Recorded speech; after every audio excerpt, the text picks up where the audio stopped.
she bought a storage unit. The tape inside explains.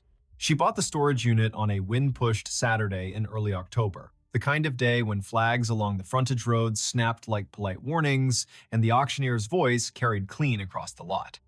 The place was called Milepost Storage, just outside Tulsa, Oklahoma, a long row of corrugated doors facing a strip of prairie that kept trying to become a parking lot.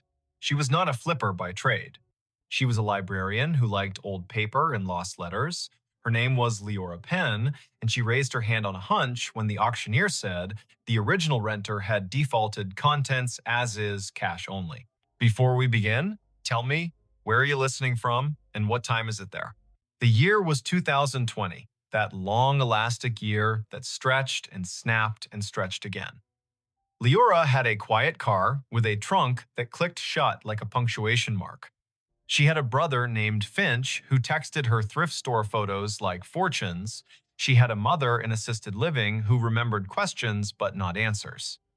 And now, for $430, she also had Unit B, 17, 6x10 dust inscription on the floor like an abandoned sentence. The auction staff cut the lock. The door went up with a skipped beat rattle. A smell slid out that was not quite mildew and not quite time. The light, sweet rot of cardboard and old leather. Inside, 3 banker's boxes labeled with a hand that pressed too hard. 1 wardrobe box crumpled along one spine. A busted desk lamp with a brass gooseneck shaped like a question about to be asked. A milk crate of records with sleeves that had forgotten how to hold themselves. And on top of everything, as if someone had said it last and with a decision, a small gray cassette player with a built-in speaker and a rectangle of yellow tape across its lid. On the tape, block letters in Sharpie, "Play me first." The wind moved in the alley between the units and made the metal doors talk to each other. Leora crouched in the rectangle of shade, thumb hesitating for the length of one breath, then pressed the play button. At first, there was only hiss, then a rustle that could have been a sleeve or a curtain, then a man's voice testing his own name like a microphone check. "This is Calder March," he said. "If you found this, you probably also found the rest. Please listen to the whole thing before you throw anything away. I am not saving myself here. I am trying to return what does not belong to me." The date is June 23rd, 2003. The place is Driftwood Storage on Route 49 outside Amarillo. I am saying that out loud, so when the tape gets copied and mislabeled, I can still put the world back where it goes. The sound of a chair leg grumbled against concrete. Papers shuffled. A small metronome of tapping began and stopped. The man took a breath that had a weight in it. I fixed pianos for 20 years. Churches. Schools. People with money who thought sound was furniture. In '97, I started keeping a log of every instrument that had a story stuck in it. By story, I mean the thing you hear when the room gets quiet and the wood remembers. Don't roll your eyes. If you have never heard cedar explain itself at midnight, that is not my fault. Leora smiled despite herself. She didn't know why she had nearly laughed. Maybe because the voice was so unembarrassed by its own certainty. She adjusted the little volume wheel, the speaker fuzzed, then settled. "I am recording this in a storage unit for a reason," Calder said. "There is a Baldwin Acrosonic in here with its fallboard down and its keys covered by a towel that used to be jade green. On top of it is a shoebox with the words 'Keep for Jaspers' written in pencil. I took that box from a house that was being cleared in a hurry. I told myself I was keeping it safe. I told myself I'd hand it back when the time was better. That was 8 years ago. The time never got better. It got brighter and louder, and then it got mean, and the box stayed under my bed like a small dog that thinks it has permission. Today, I am putting it where it belongs, which is somewhere a person can choose it or not choose it without me choosing for them." The tape clicked. He continued, "If you are Jaspers, or you loved one, or you know one, please keep what matters and toss the rest. Just know this first. The shoebox contains letters between 2 people who met at night school at Tulsa Community in 1974. Their names were Odell Frost and Evo Jaspers. He was 20 and thought he was already late. She was 24 and tired in a way a person shouldn't be at 24. They wrote like the world was going to let them live wherever they set the words down. The letters stopped just before Christmas, 1976. The reason is not a twist. It is the average tragedy. She got sick and then sicker. He did not know how to write to a sickness that took her mouth away. The last letter is his to her. He mailed it 3 days after the funeral. The envelope came back rubber-stamped, forwarding order expired. It sat in a house for 2 decades until I was tuning the family's Kimball, and they told me to set aside anything sentimental for the dumpster. And you see, I have a dumb belief that paper should be read before it is burned. A gust pushed gravel down the row like a handful of beads. Leora paused the tape and looked into her unit, as if the boxes could confirm this story. She set the player on the wardrobe box and lifted the top of the nearest banker's box. Receipts. Polaroids with the color cooled to a vintage sadness. A folded travel map with lines drawn like veins between Amarillo and Tulsa. The milk crate of records gave up a Carole King sleeve, rumors with a coffee ring, a gospel record from a church in Sepulpa. The cassette player droned a faint motor whine as if it were eager to continue. She pressed play. Ivo, Calder said, shifting into the second person, like someone who has been telling a story too long to keep pretending he isn't inside it. If you're listening, I kept something that was not mine because I thought the world would eat it. I am an idiot in exactly that way. I am also your accomplice now if you want me. In the bottom of the box, you'll find a tape that isn't this one. It is labeled December 27th, and you can guess the year. It is her, Odell. The last night, she felt up to getting her voice into a machine. She didn't tell you because she didn't think the machine could hold the shape she wanted to say to your face. I don't think machines can hold shapes either, but sometimes they keep the outline well enough that a person can fill it in. If you would rather not hear it, don't. Burn it and say a kind word and go make a sandwich. If you would, then sit and be ready to forgive yourself after. Whatever you do, don't listen driving. Ask me how I know. Leora's hands moved before her mind did. She slid the wardrobe box aside and hauled the banker's boxes out into the light. The tape ran. Calder cleared his throat once, then offered one last breadcrumb. I am going to leave this unit with rent paid for 6 months. I'm leaving the desk lamp that looks like it belonged to someone who wanted to read long after the room gave up. I am leaving the Baldwin cupboard, which is disrespectful to instruments and necessary for dust. If you are not Ivo or Kin and you opened this and felt a tug, maybe you are the kind of person who opens doors in museums you're not supposed to open. I can't stop you. But if you take the tape, take the box too. Stories get lonely if you split them. All right, that is me done. I'm going to label this Play Me First and lock up. I will drive to a diner where the coffee tastes like someone loved it an hour ago, and I will not look back. Good night. The tape wheezed to a stop and stayed there with its little spools paused, like eyes that had decided to blink and stuck. Leora ejected it. The cassette was the cheap clear kind with gray hubs, a bite taken out of one corner like a mark from a nervous jaw. She set it aside carefully and went to work on the shoebox in the bottom of the second banker's box. There it was, the penciled Keep for Jaspers, in a hand that had tried to write neatly when it wanted to run. The lid resisted at first with that dry hiss cardboard makes when it has sealed to itself. She slid a fingernail under and lifted. On top, letters in a stack, rubber band fossilized to a brittle loop, and then snapped quietly when her thumb found it. Dates in the corners. 1974 in April. 1975 with summer still in the stamp. A ticket stub to a cinema that no longer existed. A brochure for night classes with prices that looked like jokes now. And at the bottom, as promised, a cassette slid against the rough cardboard and knocked once. Leora lifted it out. The label was crooked. December 27th, the year written very small. 1976. Her hands were not shaking, but they were listening. Her car's dash still had a tape deck because she had refused to trade it in for a newer something that didn't have teeth for music. She almost walked to the car. Then she stopped because a voice in her head sounded suspiciously like Calder's caution about driving and hearing a thing that bent your understanding of what sound can hold. She looked around for an outlet. The storage office would have one, but the manager had retreated with his clipboard and his coffee to the room with the little TV. Leora picked up the cassette player. A miracle. It had batteries. She grinned at an object in 2020 that ran on forgiveness and double A's. She set the old player on her trunk, fed the tape in with a care the machine rewarded by accepting it smoothly, and pressed play. Hiss, the slow wind of old magnetism waking. A distant clink like a glass set on tile. Then a woman's voice that arrived the way snowfall sometimes arrives in a drought, soft first, then unapologetic. Evo Jaspers, she said, you told me never to record because I try to edit my life when there is a red light. I am ignoring you because not everything we decide together should stay decided. It is the 27th. Christmas is done with me. I am done with it. I wore the scarf you bought, even though it makes me look like a librarian from a story where the librarian unbuttons her blouse at the end and chooses a wild life. Stupid scarf, perfect scarf, I loved it. I am sitting at the kitchen table, and I can hear the refrigerator think. You always say refrigerators think too much, and look how the milk tastes of thinking.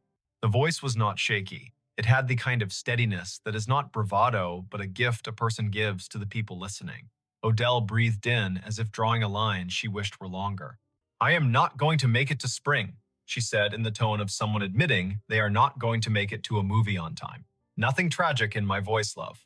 I am trying to keep the tragedy in my hands on this table. I want to put them down gently so they do not wake anyone. I am not afraid. That is not bravery. The body is tired, like a clock, that has been asked to keep time for a dance that went one song too long.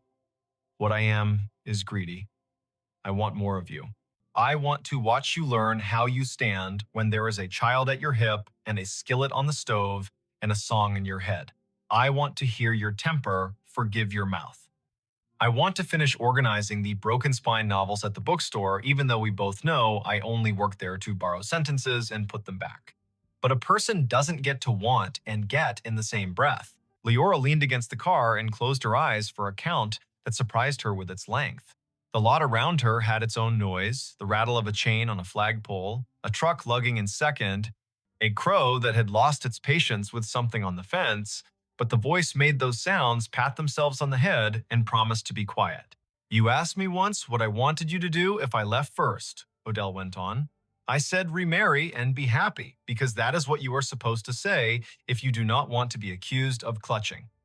I have a different answer now, and I am allowed to revise because I am still here with breath in my pocket. I want you to put a box in a place where a stranger could find it, with instructions that say, take what you need. Not because I think romance belongs in thrift shops, but because the world seems to pass its tenderness along that way. We pay attention to what we do not expect to find. We pick up what someone else set down and we think, oh, I get to decide two lives right now, mine and theirs. It makes us more careful with both. She laughed, that short, violent laugh people make when they almost cry and disagree with their face about it. If you find this after I am gone, congratulations on your snooping. You love me enough to live in my kitchen after my kitchen belongs to dust. You love me enough to put your ear to a machine when it would be easier to put your head in a pillow. I will not say do not be sad. Be as sad as you please. Be ridiculous with it for a while. Wear your sadness out like shoes on a long walk, and then when they have holes in them, throw them away and go barefoot for a month. But promise me you will buy new shoes when the weather turns. Promise me you will keep a stove fuel canister in your car because someday you will offer it to a stranger at a trailhead, and this will be the way the world returns. Something I am stealing right now by leaving. The tape made a small, warbly sound as the tension shifted, then continued. Listen to me bossing you around, Odell said, fond exasperation in the syllables. I am going to put this tape in a box with letters you never saw. You called me a magpie when we met, and look, all I have collected are words and ticket stubs. The letters are mostly me, because you hated writing on paper that did not have music staves, and you did not think words would stay put if they could not sit on bars. The last letter is yours. You wrote it inside your head, and will write it later with a pen. The pen will do its best, the paper will do its best. Here is the part I cannot make neat. I want you to leave the box somewhere you do not own. A storage unit, a church basement, the free shelf in the back of the bookshop. Somewhere a person has to choose to look twice. She paused, and the tape sighed with her. The thing you always say about pianos is in my head, she murmured. That They carry the memory of every hand that asked them to be more than wood. I don't know what I am asking you to be. More than wood, less than a shrine, something that can be picked up and put down without breaking. You are good at that. Your hands know how to pass a thing. The end of the tape came with a soft click, like a door catching. Silence fell with dignity. Leora stood in the concrete wind, the cassette player ticking to itself, and realized she had been holding her breath in a way that made her chest feel like a drawer that didn't want to open. She exhaled and felt the world get its shape back around her. The storage yard's manager had wandered out to smoke and had stopped in the doorway, watching her kindly from behind his own weather. He raised his chin in that American way that means, "Do you need another person, or should I go pretend not to see you?" She shook her head and put her palm on the trunk as if the metal could read it. The letters in the shoebox were not neat. They were fierce. They were church and break room and bus stop and laundromat. They were written on grocery lists and margins of community college handouts and the backs of band flyers. They smelled like every hand that had held them, plus cedar dust and a sweetness that might have been someone's perfume from a life that had learned to be generous with its molecules. Leora read the first one, standing there in the wind, and then had the sense to stop. Some reading needs a table, a glass of water, and a chair that learned patience. She loaded the car with a librarian's Tetris, slid the cassette player into the passenger footwell where others might put a tiny dog, paid the auction manager who counted cash with a resigned gratitude, and drove to the house where nobody waited for her, the kind of vacancy that makes room for new things and also makes the old ones echo. Night arrived in the square way it arrives in October on the plains. Leora made tea and wrapped her mother's Afghan around herself in a way that would have made her mother tut with approval. She set the shoebox on the kitchen table and arranged the tapes and letters like she was about to catalog them and would not be punished if she took her time. She allowed herself 3 letters, then the rest tomorrow. It became 4, then 5, then midnight, then 1 in the morning with the lamp glass warm and the tea cold. Odell wrote like a sparrow sings, plain and suddenly cruel with truth. I have not learned how to trust a day that stays good, she wrote in early summer. And then, in late autumn, I am practicing believing you when you say soup counts as dinner. She wrote about the bookstore where old men argued kindly about baseball and pretended to forget to leave so they could be told to stay. She wrote about the night school classroom that smelled like pencils and tired. She wrote about a piano in a church basement with 2 keys that hung back like shy children, and the way Ivo tuned them like he was begging the room to promise to be itself. Ivo appears in the margins of the letters. The way the person a letter is written to appears without ever entering the room. He is funny the way people are funny when they are not trying. He is a fixer of everything except his own habit of leaving tools where he used them last. He wants a straight answer from the future and refuses to ask the question politely. He plays blues in E and refuses to apologize. He brings home oranges when money says no because the taste of an orange is the opposite of a mistake. The last letter was his, and Leora saved it for the last. Don't make it tidy, she told herself, and read it anyway with a kind of fear that felt like jumping into water she already knew was cold. Odell, he wrote, the loop of his J from her surname cutting clean across the top line. Today, the mailbox understood time better than I did. It gave me back the envelope I had paid to send. I am grateful to a thing that has no mouth. I am writing this in the room where you laughed at me for liking a rug with so many flowers it looked like the rug was trying too hard. The rug is trying less hard without you. Everything is. I put your scarf on the back of the chair you always refused to let the cat sleep on, and the cat sat there for an hour, mad as a relative. I do not know how to be a person. Yesterday I did, and I expected to today, and look, I will try again tomorrow, because you made me promise to be stupid with trying. I am putting a shoebox where the world can trip over it. If a stranger finds it, I hope they are the kind who is brave enough to open things that are not theirs and gentle enough to put them back. I hope they write to tell me so I can stop pretending the box is a secret and call it what it is, a return. He had signed only Ivo and then, smaller, forgive me for not getting there in time for the last joke you told that wasn't funny. I would have laughed if you had asked me to, but I am glad you didn't ask me to. Leora slept in the chair with the Afghan around her shoulders and the tape player on the table like a small guardian that had learned to keep watch without being asked. Morning came with a plainness that felt like a blessing. She woke, poured new tea, and wrote on a note card with firm letters that made the pen behave. To anyone named Jaspers connected to Odell Frost. Please call. Then she paused, took a breath, and replaced the word call with write.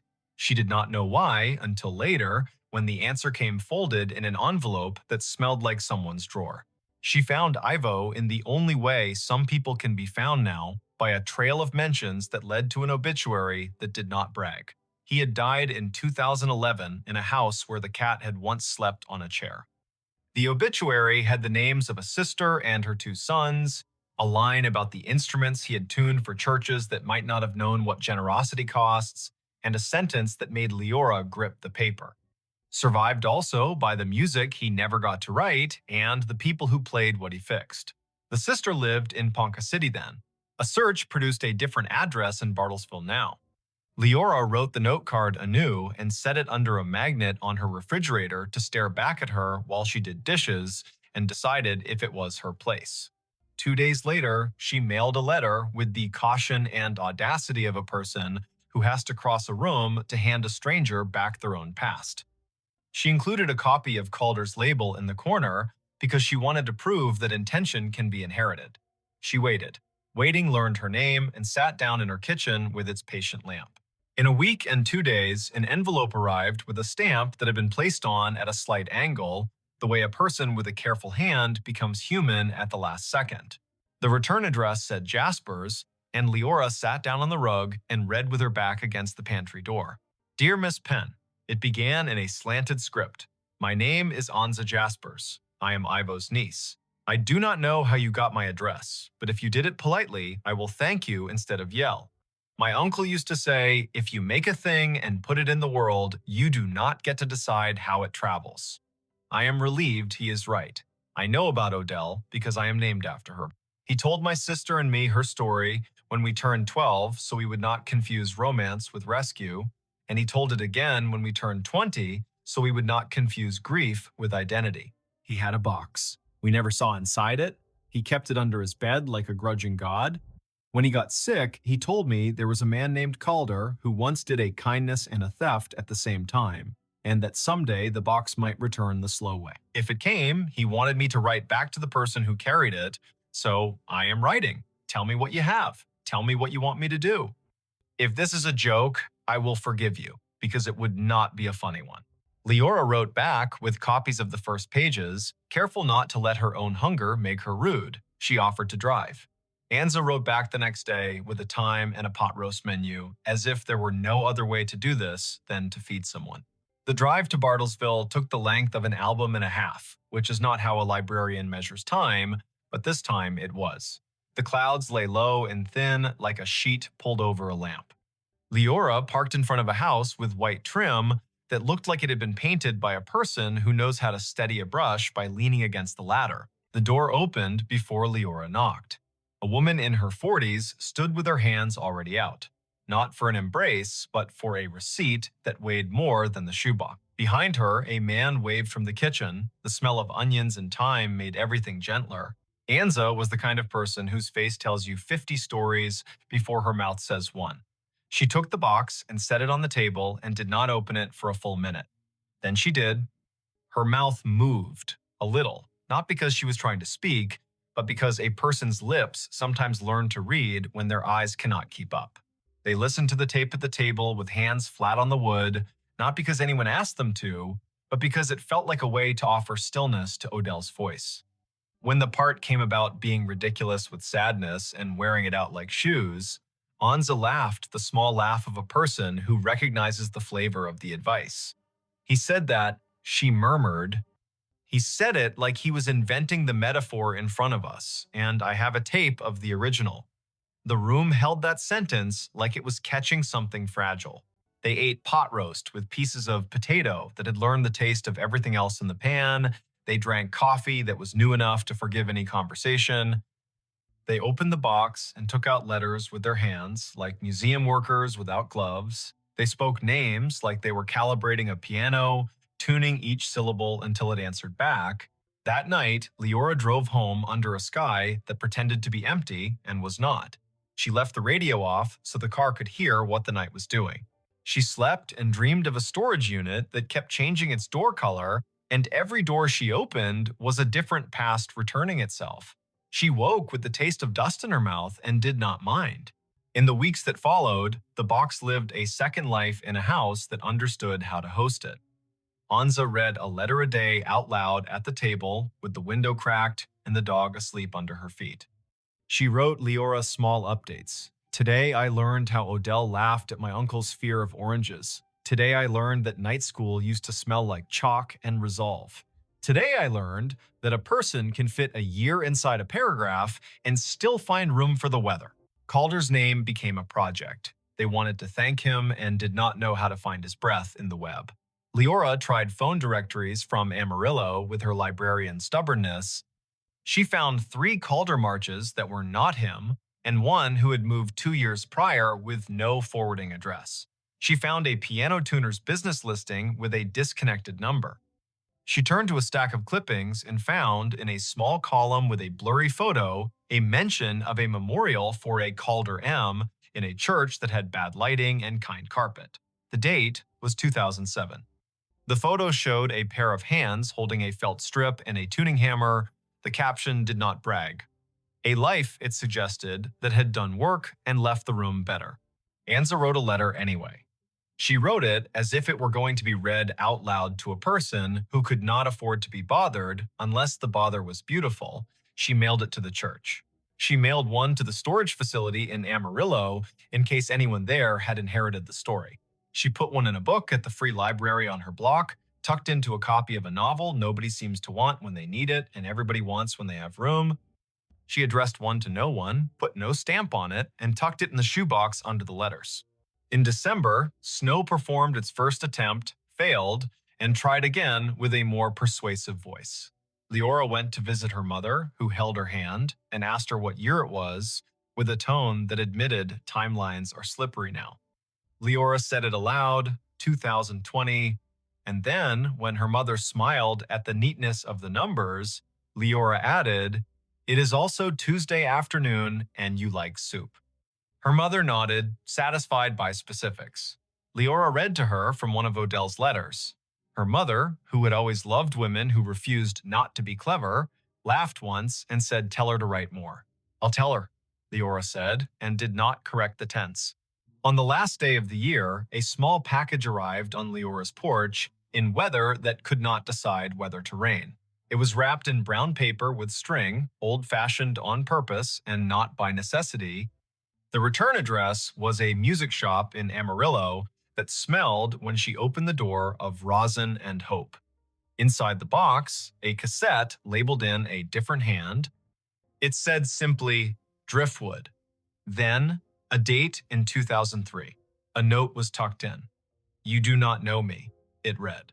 "I run the counter at the place where Calder used to buy strings cheap and swear under his breath that the new strings had no patience. We found this in a drawer where the receipts go to forget their names. He left it here the week the storage unit auctioned off his things. He told me to hold it for a person who would ask nicely. No one did. Maybe you are that person." She put the tape into the player with a care that made the table hear it. The hiss began like a tide. Calder's voice arrived. Older or tired, she couldn't tell. He spoke as if he had skipped the first parts he usually said because he felt he owed a different kind of sentence. If this is Leora, or Anza, or someone else kind who made room for a box to travel, listen. I wanted to write a clever instruction for how to put things back. I do not have one. The closest I have is this. When you find a story mid-sentence, do not add your name to the end like a signature. Put your name small in the margin as a witness. Then hand the page to the person whose life it is and let them choose their own pen. He laughed softly, like a man who had decided to stop scolding himself and was enjoying the quiet.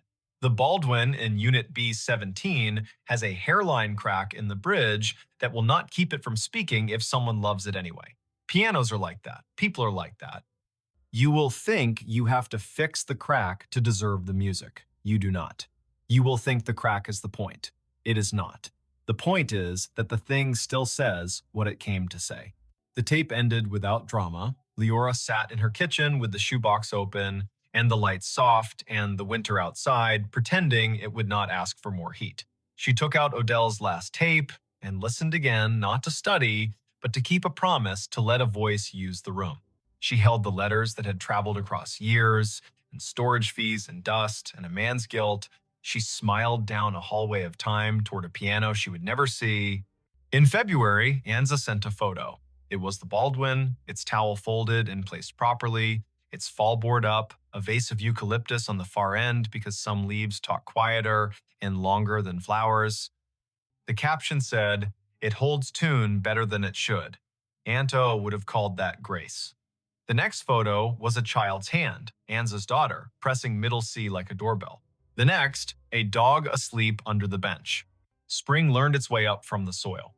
Leora took the empty cardboard from her unit to the paper recycling, and the man there told her his mother had kept a box of napkins with love notes on them that the family found when the house had to forget them.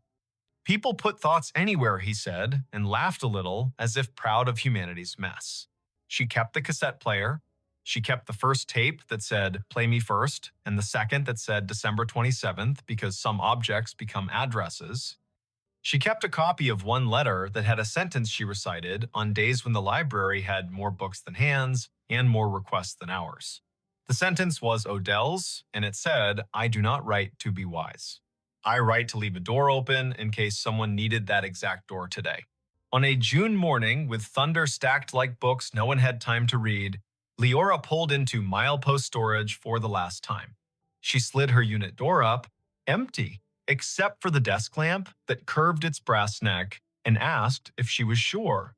She plugged it in and turned it on, and the light made a small pool on the concrete like a confession. She left it on for a minute because objects appreciate ceremony even when they pretend not to. Then she turned it off, marked the unit clean on the clipboard with a pen attached by a chain, and dropped the key into a mouth that had swallowed thousands before. On the drive home, she passed a church sign that had not changed its advice since she was small. Be kind. Everyone is fighting a hard battle. She would have rolled her eyes at 12. She nodded at 40. At a stoplight, a man held a cardboard square with letters that tried to be neat. "Need help," it said, and then smaller. "Not a bad man, just a broke one." She handed him the rest of her change and a bottle of water she had known would be asked of her eventually. His thank you had the shape of a person accustomed to sudden doors. Years later, when her mother's memory folded itself like a map and slipped into a drawer that did not belong to any room, Leora took the box of letters to the assisted living and read them aloud on Tuesdays. Not all of them. Some are private and stayed private. Enough that a circle of women who had once been harsher with themselves than they deserved sat a little easier in their chairs and made the kinds of noises women make when a sentence lands where the body keeps its truest things. One afternoon, a woman who seldom spoke said softly, "Put a box in a place where a stranger could find it," and then laughed like a girl about to run. If you are listening to this story, there is probably a door near you. A cupboard, a glove compartment, a drawer that has learned patience by becoming cluttered. Somewhere in your town, there is a shelf where someone has left what they could not keep, and someone else will take what they did not know they needed. If you have a tape player, wind a tape with your finger and feel the old physics still answer. If you only have your voice, use it in a room at 2 in the morning and see if the wood answers. If you have a box, consider putting it where a stranger could find it. Write on the lid in pencil so the world knows it can edit. There was no twist here. No ghost in the unit except the ordinary one that lives in paper and insists on teaching us how to carry each other a little farther down the hall. The man who took what was not his did not profit. He apologized. The woman who wrote did not survive long enough to call it a memoir. She survived long enough to call it a door. The man who loved her grew old and kept tune. The people who came after learned the shape of falling in love with strangers and the more difficult shape of giving the thing back. And so, if it is late where you are and the house has stopped making its usual noises, Pour water into a glass and notice the sound it makes when it hits the bottom, hollow turning to full. Think of a box under a bed. Think of a storage unit with a label you can't resist. Think of a piano with a hairline crack that still sings like itself. Think of a sentence in a letter that arrives in a year you needed it, from a person who never knew your name and said it anyway by accident. Then stand, walk to whatever door you have, and leave it open for one slow, careful minute, just long enough for someone who needs exactly that door today to find their way through. A hiker found a phone recording. The last minute, he found the phone just before dusk on a switchback above Blue Lake in the San Juan Mountains of southwest Colorado. It lay half buried in scree, face up, a spiderweb crack stitched across the glass, the red record dot stubbornly pulsing as if the device itself refused to look away from whatever it had heard. Before we begin, tell me, where are you listening from and what time is it there? The hiker's name was Ansel Rook, 33. A lineman from Pueblo who spent his days climbing utility poles and his weekends climbing whatever rose higher than his weekdays dared. It was late September 2021. The sky had that high-altitude rinse of cobalt that makes evergreen needles look sharper than they are. Below him, the water in the lake caught the last light and held it like a breath. Above him, a line of weather gathered beyond the ridgeline, thin-boned at first, then thickening into something like intention. Ansel lifted the phone with 2 fingers, the way you lift a bird that might be stunned but alive. The recording timestamp read 4:57 p.m. The battery icon showed 2%, then 1. He hesitated. The screen was smeared with a comma of dirt, the kind that comes from a palm skidding along gravel. He did not press play right away. He looked around first, because that is what you do when you find a thing that wants to tell you a story. You make room for it by seeing the place where the story happened. The switchback clung to an outthrust of talus and alpine grass, long blades moving in a wind that never quite became a gust.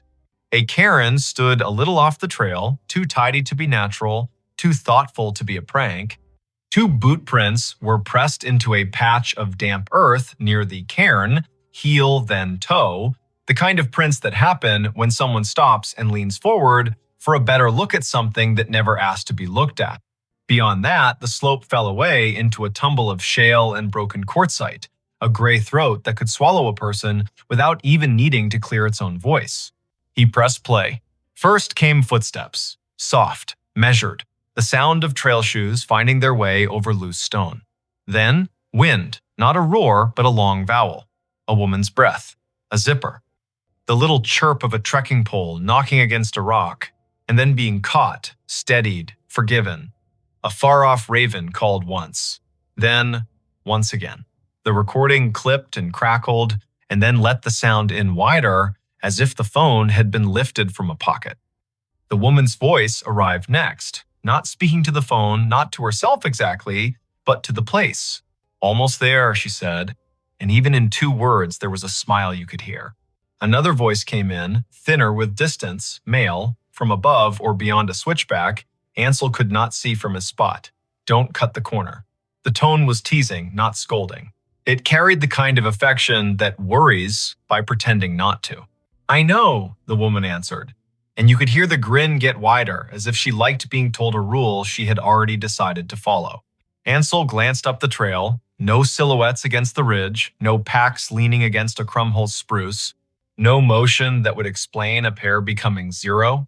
On the recording, the footsteps paused, the little metallic skr of a carabiner, a soft hum, tuneless and content, then a small sound that was not content at all. A pebble moving in a way pebbles do not choose for themselves, a slide that was also a decision. Hey, the man's voice said, quick now, and closer, and then there was skin and throat panic wrapped in one word, wait. The breath on the audio sped up, a severe silence followed, a silence full of edges, the way silence gets when it is about to be broken by something you cannot rewind. Then a single sound Ansel would think about later and later and later, a thump like a hand slapping the top of a piano closed. A gasp that turned into a half laugh, because sometimes the body does not admit the truth on the first try. A scrabbling, nails on stone, The phone fell or was dropped. The microphone scraped against the ground and filled the world with sand. Voices blurred. A name rose up out of the grit. Junia. The word was carried like a prayer someone forgot how to finish. More sliding. A shout that stopped without a period. A sound like a pack hitting and then being dragged. Then only wind. Wind and the long, small sparrow of a cry that arrived uninvited from very far down, which might have been a person and might have been Granite learning how to speak. The recording ended because the battery couldn't pretend any longer. Ansel stood very still, the phone warm now in his hand, the way a telling is warm the second time through. He tried the word on his own tongue. Junia. He looked where the two boot prints ended and where the ground began to pretend it was a floor but wasn't. He approached the cairn and hated it for existing and thanked it for marking the spot all at once. He kneeled and saw the narrow, scraped shine a person leaves when their boot finds a path no one built for it. The first drops hit his neck.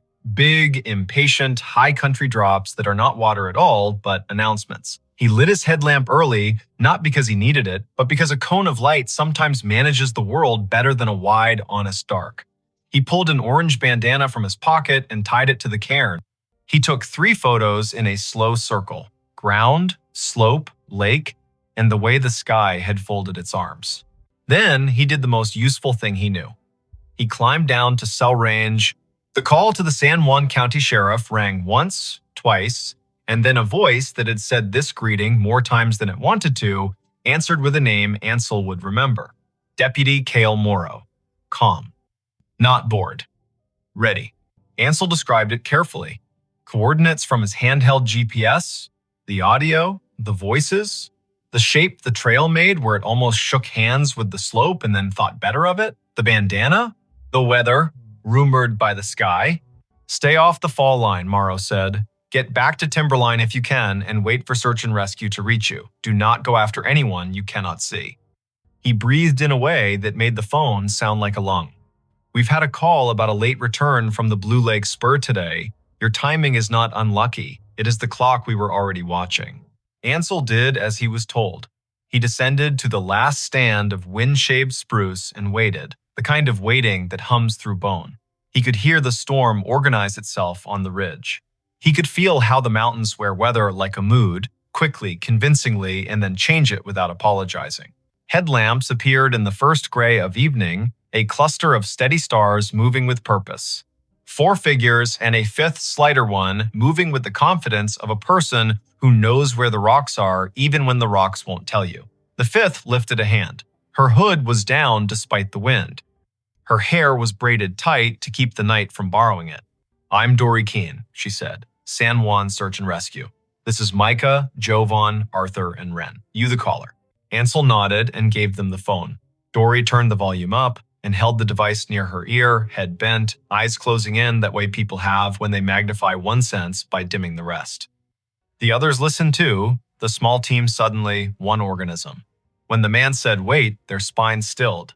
When the name rose, Dory's mouth pressed flat, not cold, not warm. Deciding. She handed the phone back and pointed. Show me. They climbed in a line, the kind of line that knows which stones you can trust and which pretend to be trustworthy. The cairn found them. The bandana shivered in its small way. Dory crouched, laid 2 fingers on the scraped shine, and read it the way some people read Braille, asking for permission first. She looked down the slope, her eyes adjusted to a grammar Ansel did not speak. We anchor here, she said. 2 down to the first ledge, 2 on belay, Wren with me at the lip.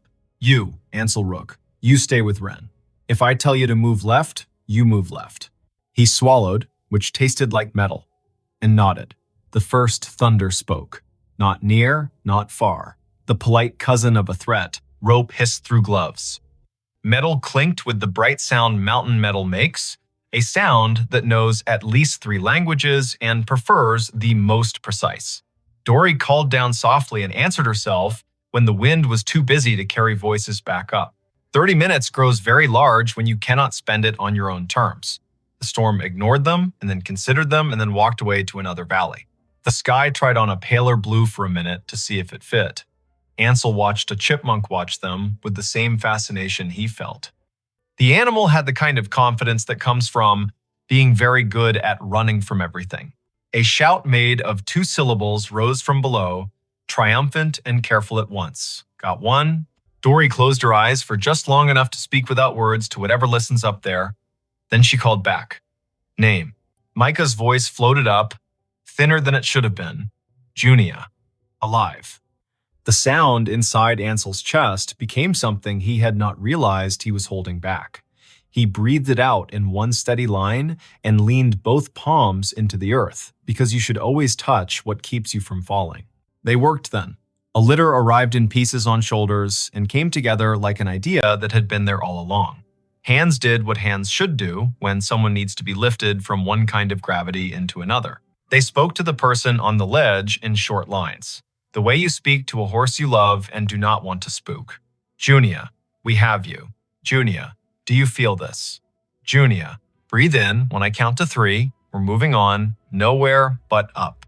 Rain made a sentence across the slope and then erased it again. The wind forgot itself and then remembered. A raven rode the air as if it had invented it. Ansel saw her when they came over the lip. She had the look of someone who had been negotiating with Stone and won, but did not yet dare to celebrate.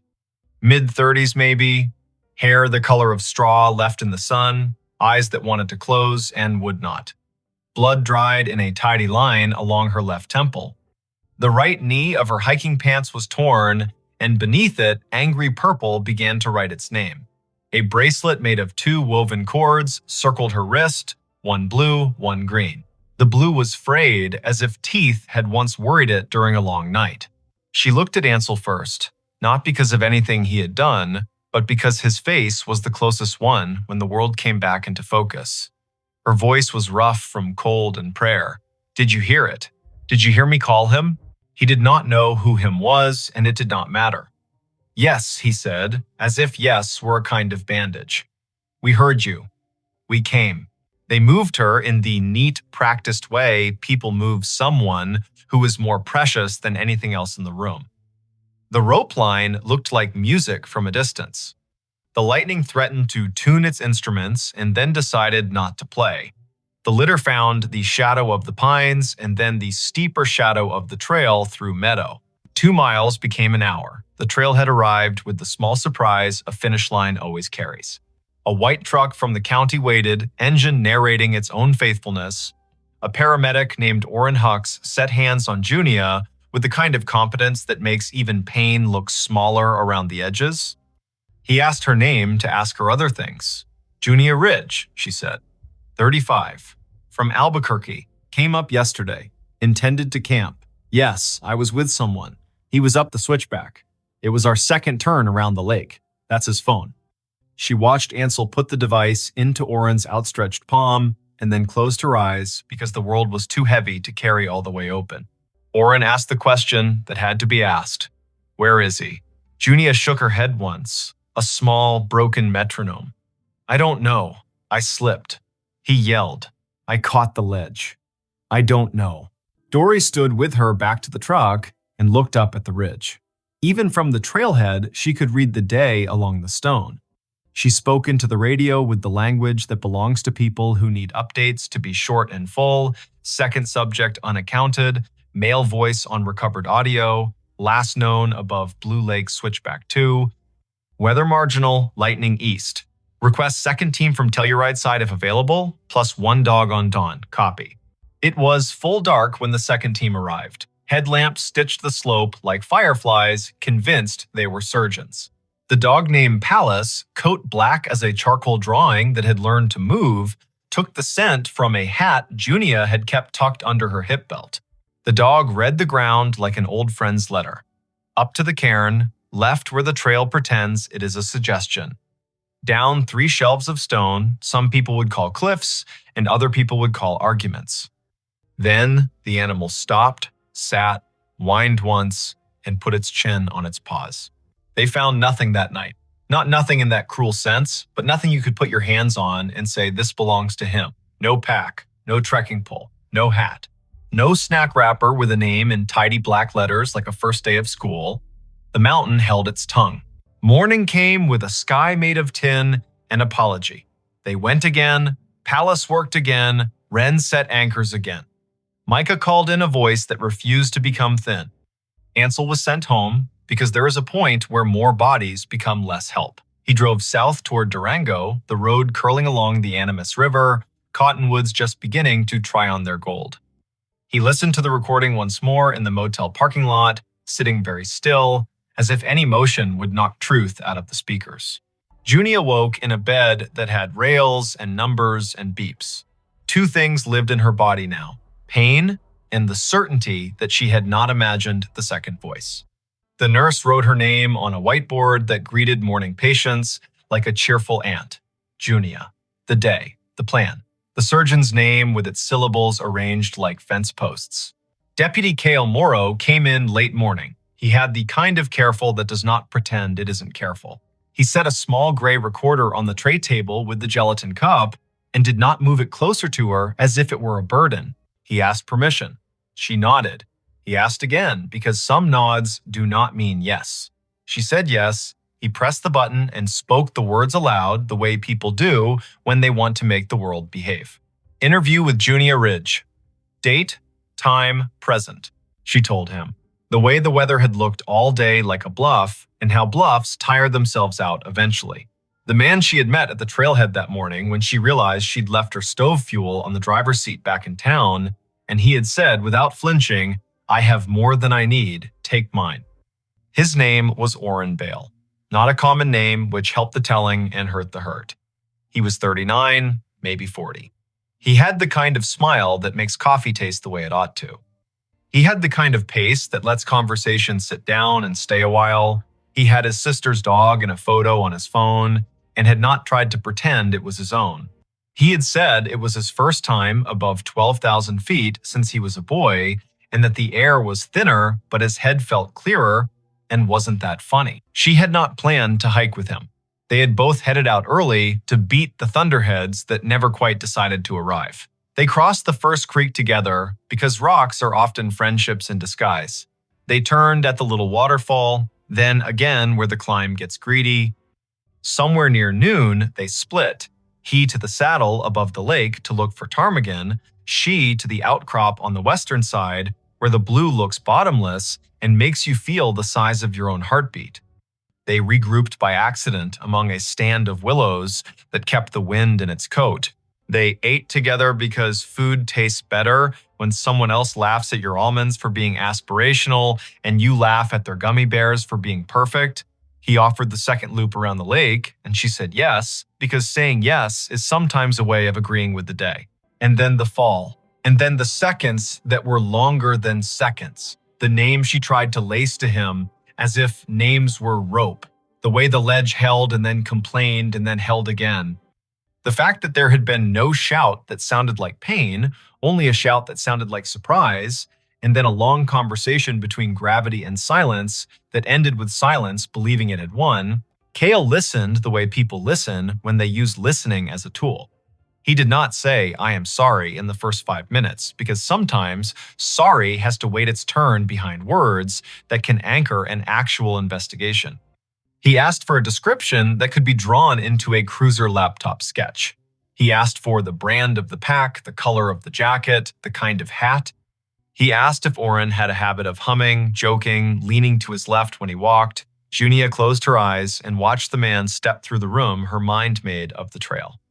He hummed, she said finally, low, tuneless, when he tried to put a word to a story he had not told yet. He leaned into weather, as if weather liked people who leaned back. They searched 3 days. Helicopter on day 2, when the wind played nice, no body, no sign. The slope did what slopes do. It took the small and offered back the smaller, a strap end. A pocket knife that might have belonged to anyone.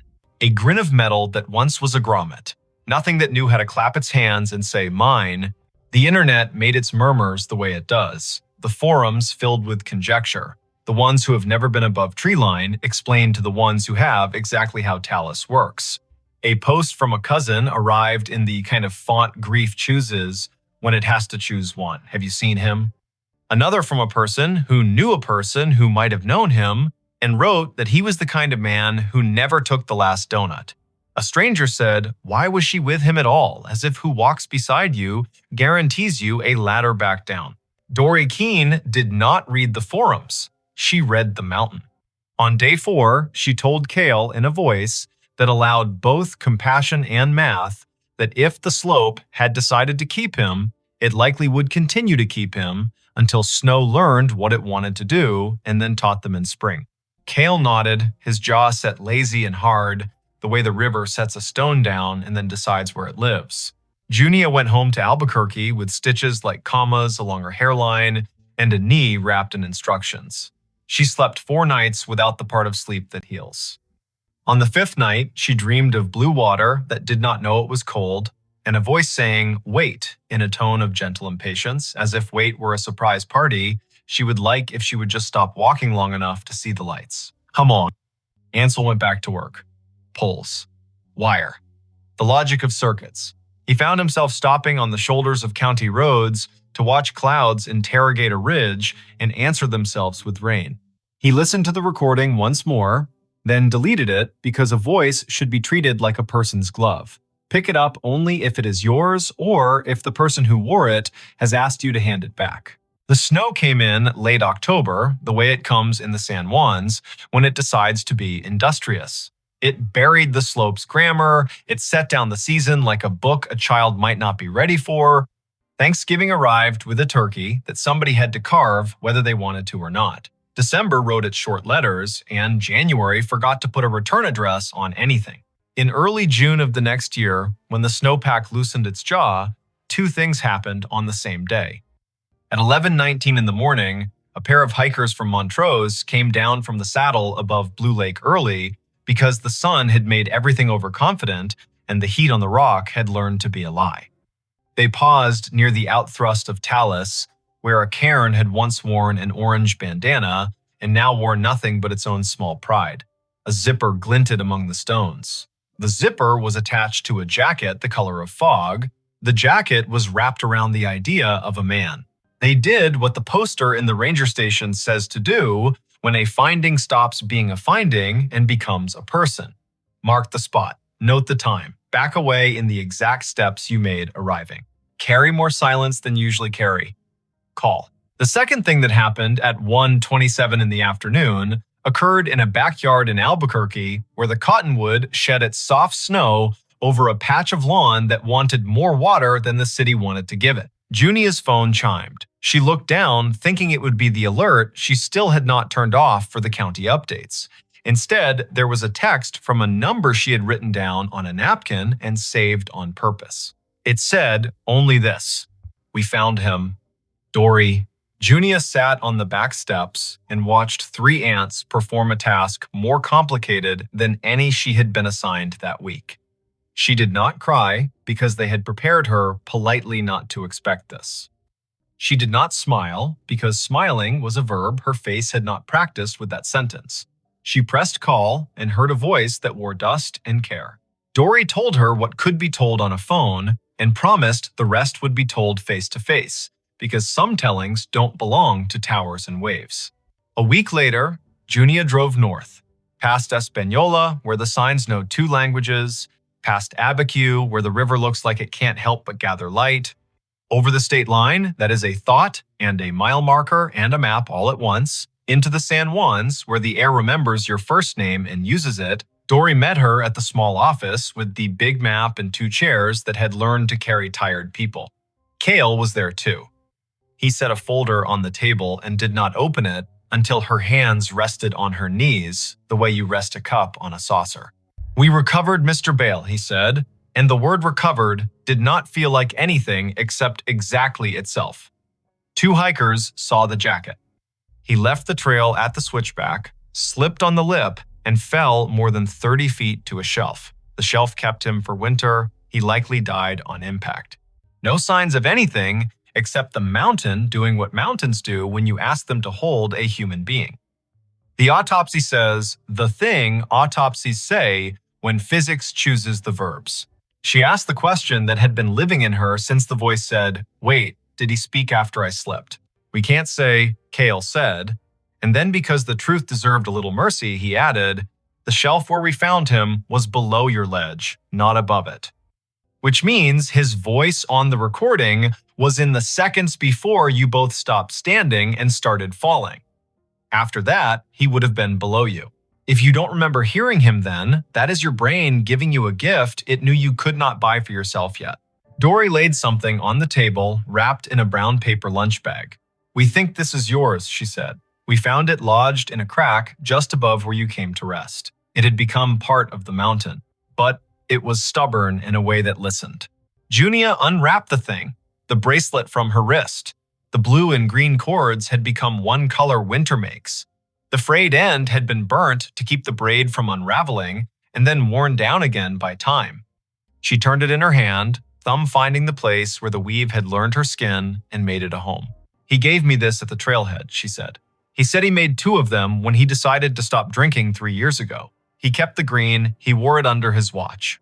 He gave me the blue because I said I had stopped apologizing for being careful the year before, and he laughed and said, 'That sounds like a thing worth marking.' We only knew each other a handful of hours.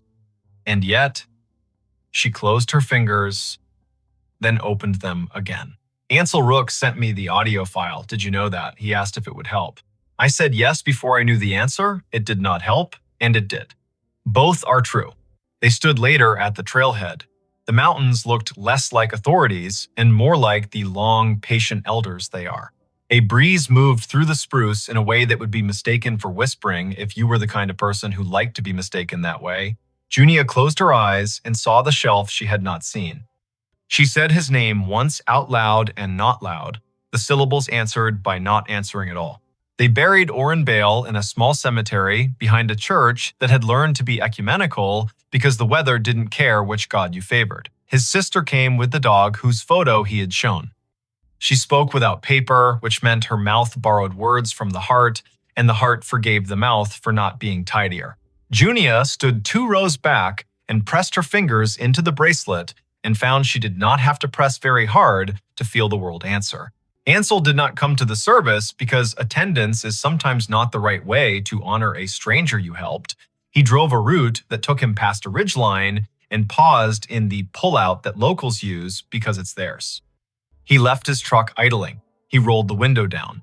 A meadowlark said something with conviction and melody. He answered, "I hear you," and meant it. As summer leaned hard into itself, tourists thinned the trails with their curiosity and filled the cafes with their hunger. The blue of Blue Lake looked less like an opinion and more like proof. Dory kept her team on the same frequency, even on days when no one needed rescuing, because habit saves more lives than heroics. Kale kept notches in his days for the kind of paperwork no show has ever made look interesting. It was work. It mattered that it was work. Years later, in a living room in Santa Fe, Junia would set a phone on a table between 2 mugs and play the last minute for a friend who asked very gently to hear it. The friend would listen with eyes open because some listenings deserve witness. In that small recording lived a hill, a sky, a woman, a man, a word made of 4 letters in air, and a sort of silence you learned to share with people you trust. When it ended, they would sit still long enough that the room would remember they were there and offer them back their voices. "What do you make of it?" the friend would ask, not to argue, just to let the world have one more chance to tell her what it thinks it is. "That he said wait," Junia would answer, and meant it kindly. "That I said almost there, and meant it with all my heart. That the mountain was not a villain and not a friend. That the cliff listened and then did what cliffs do. That the phone fell the way a witness sometimes falls and still did its job. That people who did not know me put a rope on and let me become part of their workday. That the second voice is a place in my head now where something can live without having to die again." She would hold up her wrist. The bracelet would have been replaced by another that looked very much like it and not at all like it, blue and green, new knots, same story. She would say, "I tell the mountains out loud now when I turn around. I say, 'See, this is me deciding to see you again.' And sometimes the wind says nothing back, and sometimes it says a sound that is not a word and still feels like one. Here is what does not always fit in the write-up. The last minute of a recording can keep playing long after the file ends. The man's wait can become a way to step out of traffic, to carry a ladder with a friend, to hold a door without trying to become the door. The woman's almost there can become a way to measure a good day, not by miles, but by a turn you made toward kindness when no one was checking your odometer. If you go to the San Juans, and I hope you do, look up. Say the names of the peaks, like they are elders you respect. Tell the sky you will be back before it begins to think about electricity. Pack a bandana, a bright color that could be seen from far away by a stranger who might need a small flag to make a big decision. If you find a cairn, leave it be unless a ranger told you otherwise. If you find a phone, do what Ansel did. Press play only after you have looked around. Then, if you must, listen. Hear the footsteps, the wind, the breath. The word that might be a prayer and might be a joke and might be both. Decide carefully what you will do with the minute you have been given. It will be late somewhere by the time you finish this. It will be early somewhere else. The country is wide and the mountains are quiet, and the phones we carry don't always know when to stop telling the truth. If tonight you hear the wind make a sound that asks you to wait, take one step back from the edge and put your hand on your own shoulder the way a good friend would. If tomorrow your trail offers you a second loop, say yes or no out loud so the day can hear you and keep its promise not to argue. And if the last minute ever finds you the way it found Ansel, at the exact space where listening became a kind of work, let your voice be the one that says, "We hear you, we're coming, then come." The babysitter's last text. Who's upstairs? The text came at 9:58 on a wet Friday in early November, the screen lighting the dim kitchen of a craftsman house on Maple Ridge Avenue in the town of Larkspur, Pennsylvania. The babysitter had written only 3 words, spaced as if she had to force her thumbs to move. Who's upstairs? Before we begin, tell me, where are you listening from? And what time is it there? Her name was Ione Kestrel, a college sophomore who took evening jobs to pay for studio art supplies and a public transit pass to the city. She was a quiet soul with a quick wit, the kind of person who noticed the way rain made halos around streetlights and the way children's laughter changed when they grew tired. 2 kids slept under that roof that night, a 6-year-old boy named Briar and his 3-year-old sister named Lark. Their parents, Rowan and Maeve Harrow, had left at 7:15 for an anniversary dinner at a restaurant by the river. The year, if you need to understand the way phones hummed and doorbell cameras watched, was 2019.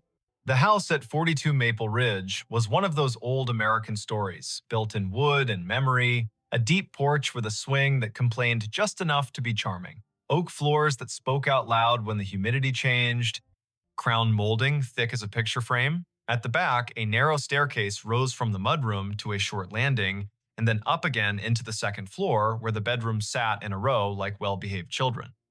At the top of the main stairs, there was a crawlspace door that had once led to a linen closet and now led to a barely insulated wedge of attic, hot in summer and sharp with cold in winter, the kind of door that makes a welcome thud when it closes and an unwelcome thud when it doesn't.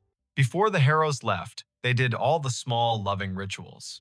Maeve set out a plate of sliced apples, a bowl of popcorn, and a note that read, "Help yourself to anything except the scotch."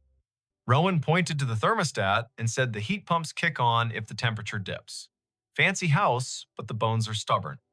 He smiled at Ione in the doorway, hair damp from the drizzle, denim jacket dotted with rain. Text us if the storm knocks the power out. Text us if the kids wake and ask for the song about the lighthouse. Text us even if you think it'll make us look overprotective. It won't. At 7:30, the children were bathed, pajamaed, and nestled into beds that smelled faintly of line-dried sheets. Ione read the lighthouse song twice, and the little girl fell asleep with a hand on the brother's shoulder, a tether strong enough to hold a moon in place. At 8, the dishwasher hummed its modest lullaby. At 8:20, the rain came harder, dropping like a handful of pebbles thrown by a polite intruder. At 8:42, the doorbell camera pinged, announcing a raccoon with ambitions.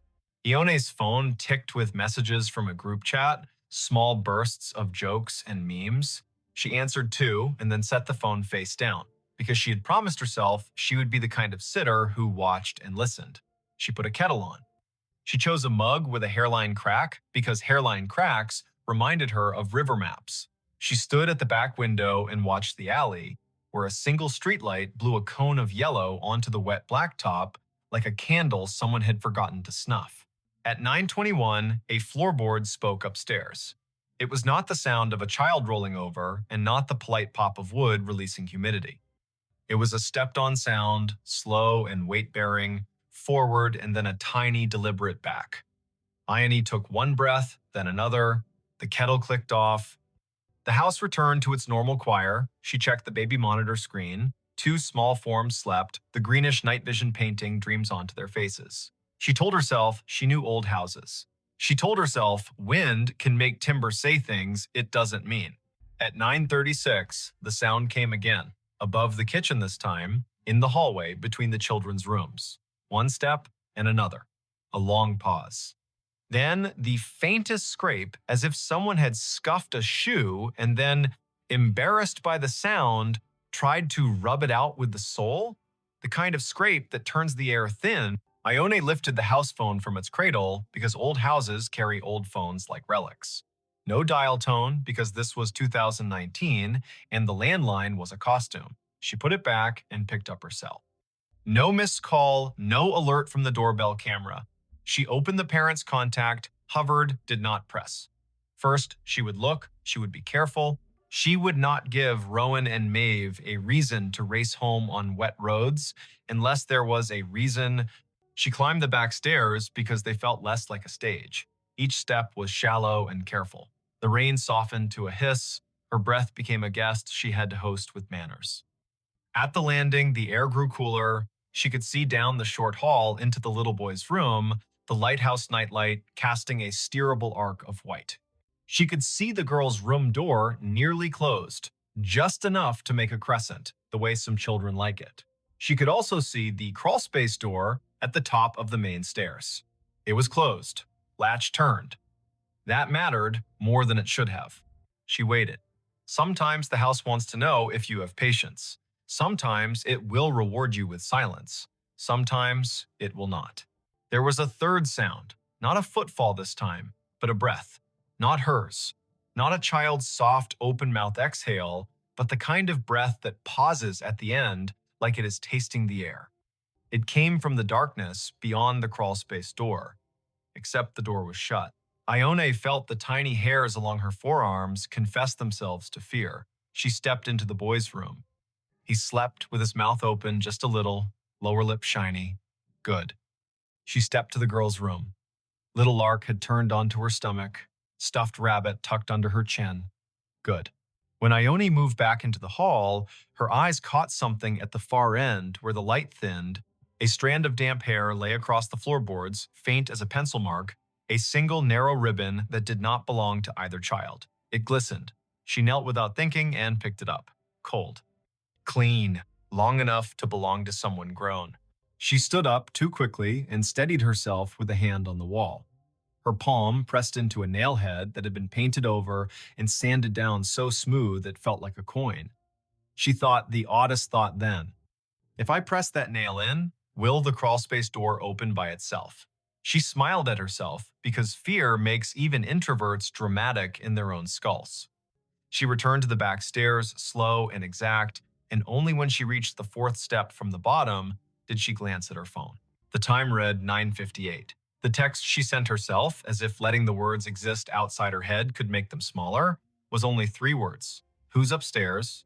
She meant to send it to Rowan. She meant to send it to Maeve. She meant the message as a half-joke with a serious underlayer. But the thumb that had learned to move fast learned the wrong dance.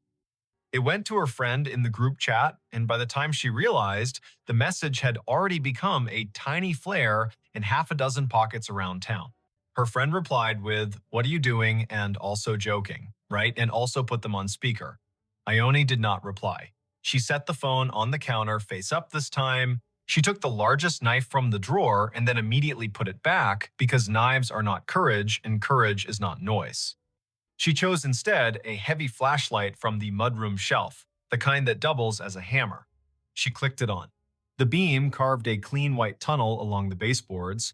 She moved to the bottom of the main staircase now because if fear wants you to circle, wisdom wants you to cross. The newel post was worn as a handshake. Family photographs climbed the wall. A wedding photograph near the bottom showed Rowan in a blue suit and Maeve in a dress with sleeves that looked like light. Higher up, a picture of Briar in a lion costume, nap-flattened mane, grinning with the sincerity only a 6-year-old can manage. Above that, near the top, a framed landscape. The glass reflected the flashlight beam like a lid. Halfway up, she paused. There was that breath again. Not a cough, not a snore. A breath like someone who had been holding still too long and had to remind their body to keep doing the automatic things. The sound came from beyond the last step, in the shadow to the left, where the crawlspace door Saturday. It was closed, latch turned.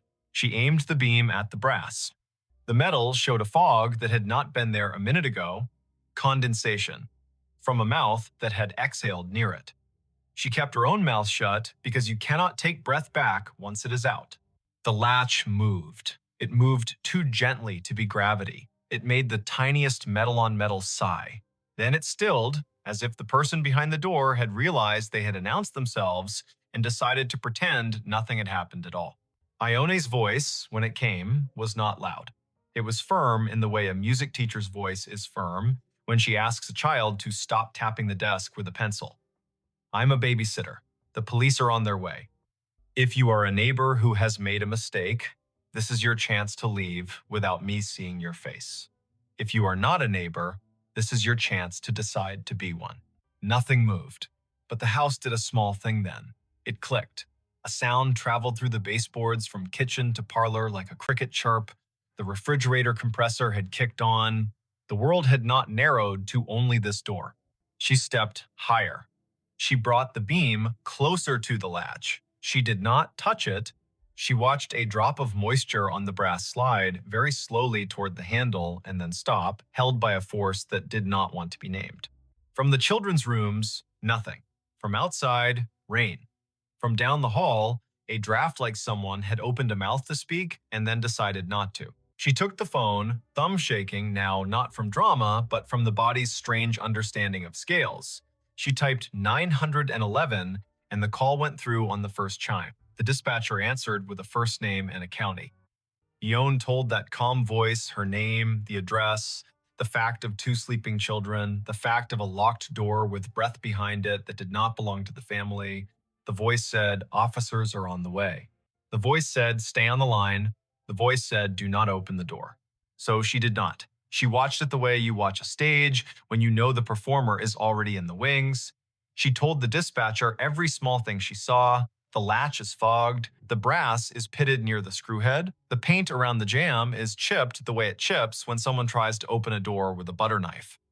The dispatcher asked about the kids, and she told her about the Lighthouse song because sometimes the answer to a safety question is a story that proves you are paying attention. It took 6 minutes for the first cruiser to roll into the alley, though those 6 minutes ran long like string you cannot find the end of. 2 officers climbed the porch steps, rang the bell softly out of habit, then tried the knob and announced themselves. Ione walked down the main stairs, not taking her eyes from the crawlspace door, unlatched the front door, and stepped back quickly so the officers could enter. Their names were Officer Tamsin Dupre and Officer Hal Moran. They were young enough to still wear the job like a coat borrowed from a bigger relative, and old enough to know when to keep their weapons holstered because children were sleeping. Ione pointed. The hall was framed now by their bodies and the yellow hallway light and the cleaner light of the flashlight.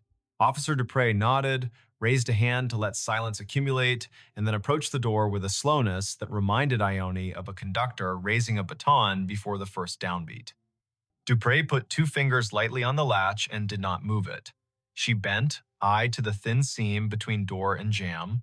She inhaled. She did not exhale for a count of 3. Then she did, a controlled tide. She mouthed one word to Moran. There. Moran moved with that cop-slow speed that reads as kindness until it becomes a tackle. He positioned himself on the knob side. Dupre took the hinge side. They counted without sound. Moran turned the knob and pulled. The door did not open. Dupre drove her shoulder low into the panel, and the old wood decided to be new and gave with a crack that sounded like an ankle breaking far away. The space beyond was small, angled, cluttered, with things families save because they carry stories in them. A fan with no blade, A suitcase with travel stickers that meant Paris had existed once for someone in this house. 3 plastic bins of children's clothes marked in black marker, a broken chair that had not given up, and a person, folded into the angle between floor and pitch, knees under chin, face turned away from the light, hands empty and ready to lie about it.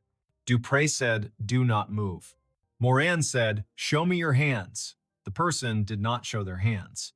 They lifted their left shoulder like someone about to stand in a narrow coffin, and then realized there was no way to both stand and not be seen. They kept their face turned. A smell came from the small hot space that was not attic smell.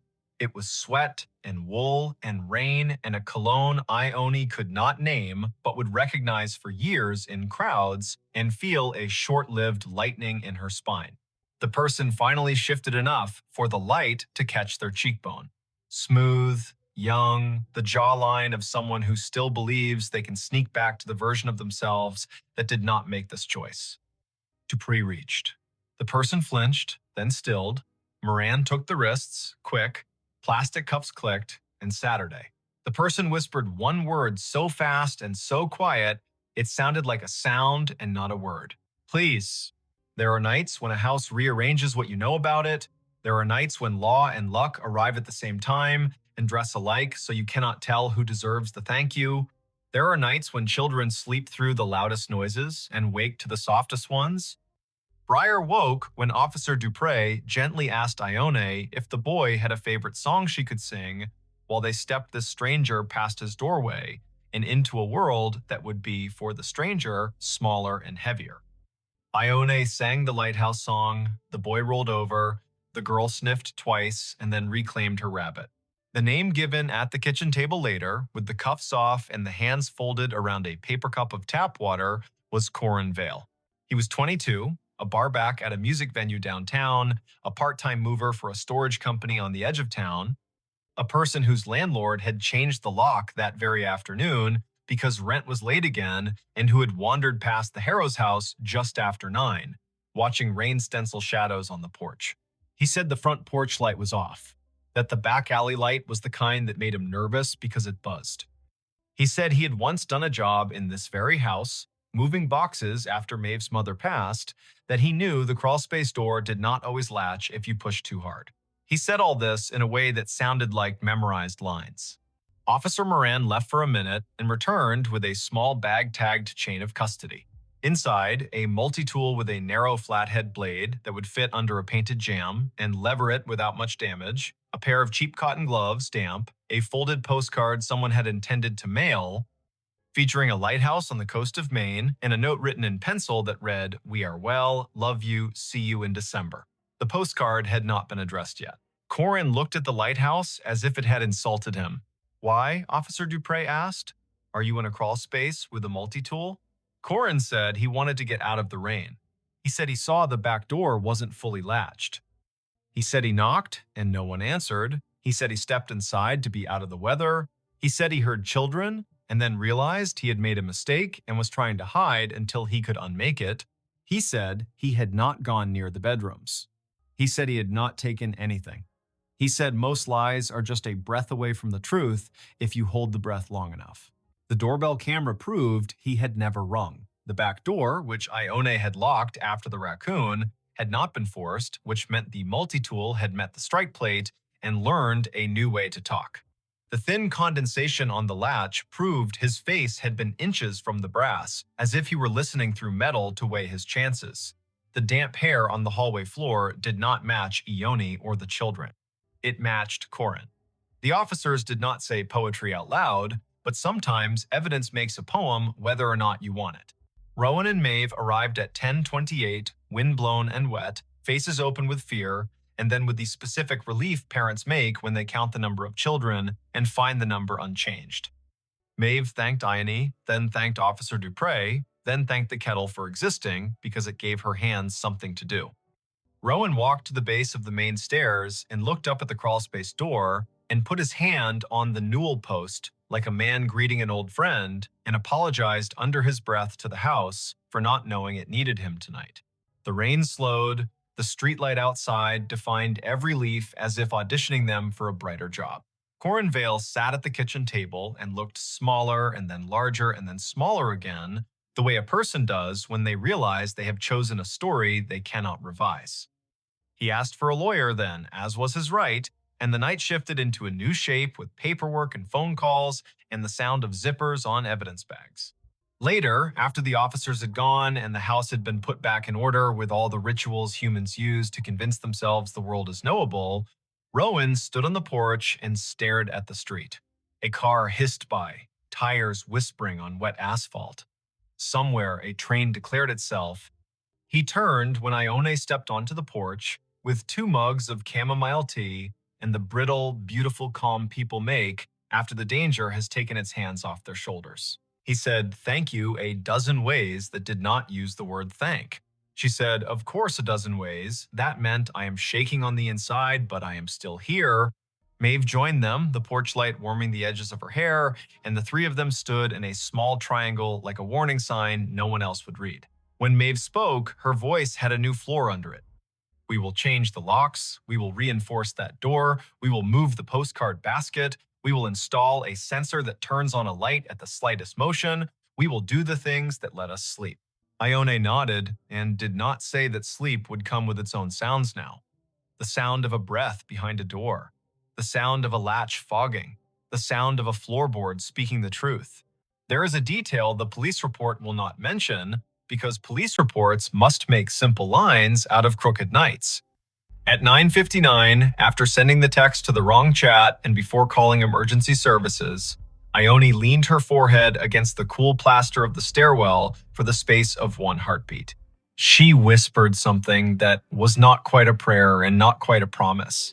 Okay, if someone is up there, I will not be the person who opens the door and invites them in. I will be the person who names the danger out loud. Sometimes that is the whole difference. Not bravery that charges, but the steadiness that refuses to be tricked into being polite to danger. The next morning, the November sky tried on a bland blue and liked it. The town of Larkspur went back to the work of a Saturday. Kids in hoodies kicked at leaf piles. The bakery line wrapped twice around the counter. A woman in a gray coat standing by the river thought the water sounded like someone ripping silk very slowly and wondered who she would tell that to. Ione slept past noon and woke to a peanut butter text from Maeve, which read in that shaky grammar of gratitude, "Come by for dinner anytime. And also, I found your denim jacket on the porch swing. And also, there will be pie tonight if you want pie."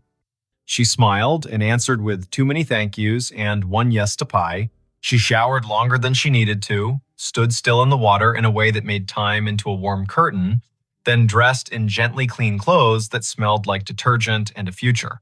When she stepped outside, the air had that crisp edge. That means the first hard frost has already visited and left behind a postcard of itself on every windshield.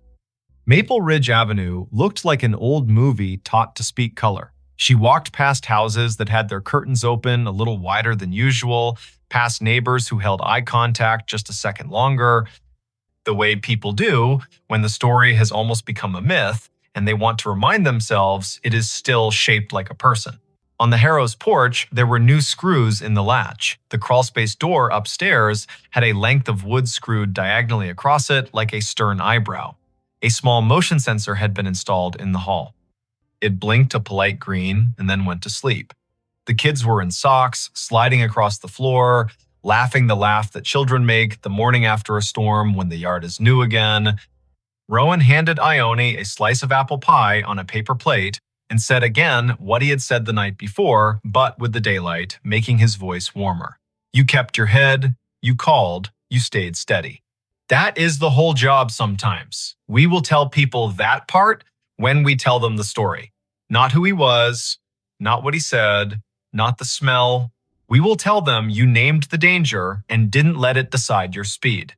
The town told the story in its own ways. The newspaper, which had been saved from extinction by a stubborn editor named Lita Quinn, wrote a piece with the careful headline, "Babysitter's Quick Thinking Leads to Arrest in Overnight Burglary Attempt." The group chat learned, gently from Ione herself, that sometimes jokes congeal into myths, and myths can be mean. At the music venue, a bartender wiped the length of the bar 3 times, then once more, then stopped. At the storage company, a supervisor stared at a stack of moving blankets and tried to add up what the numbers meant about people. There is not a moral here, sharp and so clean it can cut bread. There is not an ending where everyone claps and the house resumes being only a house. There remains a door with a new diagonal board and screws that will loosen over time and be tightened again. There remains a boy who will ask, on a night 2 weeks later when rain drums the gutter, "Can you sing the lighthouse song one more time?" And a girl who will say, not the part where the foghorn sounds, that part sounds like a giant in the crawl space. There remains a young man named Corin, whose first court date will arrive with a sky the exact color of the alley light, and who will have to decide whether to say the word sorry to the ceiling or to the faces in the room. At 9:58 on some future night, a phone will light in some other kitchen in some other town, and a person will type 3 words spaced out as if their thumbs had to be convinced. Who's upstairs? If you are that person, hear this story as a map of breath. Name the danger, make the call, keep your voice exactly as loud as it needs to be and no louder. Stand where you can see doors and hallways. Carry light. Remember that a latch that fogs is a sentence the house is trying to say. Let the sentence finish. If you are listening from a city, may the traffic outside be ordinary and honest. If you are listening from a farmhouse that knows every creek by its first name, may the wind be the only guest tonight. If you are listening in a small apartment where the neighbor's footsteps already live in your ceiling, may you learn the grammar of each tread so well that the first strange syllable tells you exactly what to do. The babysitter's last text was a question pointed upstairs, but the real end of the story is how she answered all the other questions pointed at her. Will you panic? Will you try to be polite when the moment calls for clear? Will you open a door because silence asked sweetly? She chose no, no, and no. She chose the shape of a steady voice on a thin line. She chose to be the reason the house could go back to being only wood and memory. Some nights, when she passes the Harrows by chance and the porch swing is still, she hears only the rain and the river, and that is enough. Some nights, she hears the old door upstairs settle as the heat kicks on and thinks, with a small smile, that even a house can be taught to breathe more quietly. And on the better nights, every window along Maple Ridge holds a square of light cut, perfect as a fresh slice of pie, and the street keeps its watch, and the children sleep so deep the world could rewrite its rules, and they would wake to the new rules fresh and ready to be memorized. If that happens where you are, tell me when. Tell me what the air smells like. Tell me the hour, spoken slowly so the world cannot run away with it. Tell me if the latch on your upstairs door is dry and dull or a little fogged from someone's breath. Tell me if you are holding a mug with a hairline crack that looks like a river map. Tell me if the house has taught you any of its words. And if your phone lights at 9:58 and the message reads as simple and terrible as a knock, remember the kitchen in Larkspur and the steady girl in the denim jacket, and say out loud to no one and to everyone, not tonight, not on my watch, not in this house.